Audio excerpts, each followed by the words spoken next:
샬롬, 평안하십니까? 열왕기상 9장 말씀 보겠습니다. 9장 1절입니다. 솔로몬이 여호와의 성전과 왕궁 건축하기를 마치며 자기가 이루기를 원하던 모든 것을 마친 때, 솔로몬은 왕이 되자마자 7년에 걸쳐서 성전을 짓고요. 그 뒤 13년에 걸쳐 왕궁을 지었으니까 지금은 왕이 된 지가 약 20년 됐을 텐데요. 이때가 솔로몬 왕의 최고 전성기였습니다. 그런데 그때 2절입니다. 여호와께서 전에 기브온에 나타나신 같이 다시 솔로몬에게 나타나사 이랬거든요. 전에 기브온에 이랬는데 어떤 일이 있었습니까? 그때 막 왕이 된 솔로몬이 두렵고 겸손한 마음으로 하나님께 일천번제를 드릴 때 하나님이 솔로몬 꿈에 나타나셔서 내가 내게 무엇을 줄고 너는 구하라, 이런 기가 막힌 말씀을 하셨죠. 그 후 20년이 지난 뒤에 솔로몬이 한창 전성기 때 나타나셔서 이제 말씀을 하시는데요. 9장 4절과 5절 말씀입니다. 내가 만일 내 아버지 다윗이 행한 같이 마음을 온전히 하고 바르게 하여 내 앞에서 행하며 내가 명령한 대로 온갖 일에 순종하여 내 법도와 율례를 지키면 내가 내 아버지 다윗에게 말하기를 이스라엘의 왕위에 오를 사람이 내게서 끊어지지 아니하리라 한 대로 내 이스라엘의 왕위를 영원히 견고하게 하려니와 이랬어요. 내 아버지 다윗처럼 온전히 행하면 내 가문을 영원히 지켜주시겠다는 거예요. 그러고는요 6절에 만일 너희나 너희의 자손이 아주 돌아서서 나를 따르지 아니하면 너희 앞에 둔 나의 계명과 법도를 지키지 아니하고 가서 다른 신을 섬겨 그것을 경배하면, 무슨 말이야? 만일 불순종하고 너희가 우상을 섬긴다면은 9장 7절과 8절입니다. 내가 이스라엘을 내가 그들에게 준 땅에서 끊어버릴 것이요 내 이름을 위하여 내가 거룩하게 구별한 이 성전이라도 내 앞에서 던져버리리니 이스라엘은 모든 민족 가운데서 속담거리와 이야기거리가 될 것이며 이 성전이 높을지라도 지나가는 자마다 놀라며 비웃어 이르되 여호와께서 무슨 까닭으로 이 땅과 이 성전에 이같이 하셨는고 하며 이랬습니다.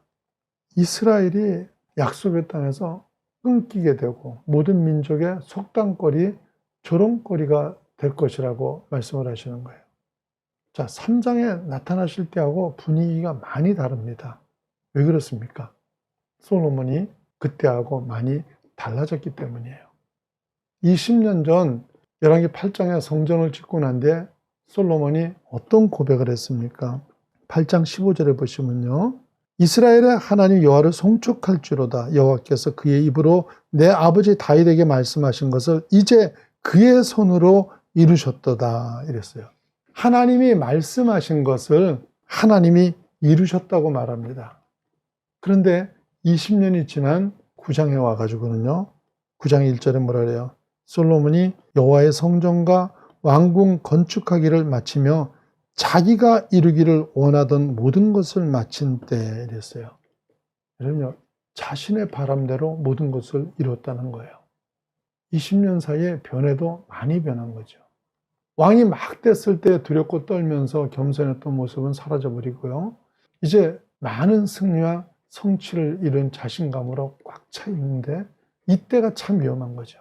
그래서 바울 사도가 말씀하시기를 고린도전서 10장 12절에 보시면요. 그런즉 손질로 생각하는 자는 넘어질까 조심하라 이렇게 말씀하신 거예요. 하나님은 솔로몬의 그런 시기에 나타나셔서요. 내 아버지 다윗이 행한 같이 온전하게 행하라는 명령을 하셨는데 사실 이 명령은 열왕기에 나오는 모든 왕들을 평가하는 기준이었죠. 열왕기에 나오는 왕의 평가는 다윗처럼 했느냐 아니냐 이거였잖아요. 다윗처럼 온전히 했으면 선한 왕이고 그렇지 않으면 악한 왕의 대명사인 여로보암의 길로 갔다 그랬는데요. 도대체 어떻게 하는 것이 다윗처럼 온전한 것이었습니까? 다윗이 흠이 전혀 없는 인물이었습니까? 아니죠. 그는 간음에 살인까지 했죠. 그렇다면 성경이 말씀하시는 온전이란 어떤 것이에요? 신약에서도 온전이란 말이 많이 나오는데요. 예를 들어서 우리에게 성경을 주신 이유가 디모데후서 3장 17절 말씀입니다. 이는 하나님의 사람으로 온전하게 하며 모든 선한 일을 행할 능력을 갖추게 하려 함이라. 이래서요, 온전하게 만들어서 선한 일을 할 수 있도록 하기 위함이고요. 그리고 교회를 세우시고 사도나 선지자나 목사나 교사 같은 조직을 두신 이유도 에베소서 4장 12절에 보시면요, 이는 성도를 온전하게 하여 봉사의 일을 하게 하며 그리스도의 몸을 세우려 하심이라. 이랬습니다. 그러니까 성도들을 온전하게 해서 그리스도의 몸된 교회를 세우기 위함이라고 하셨어요.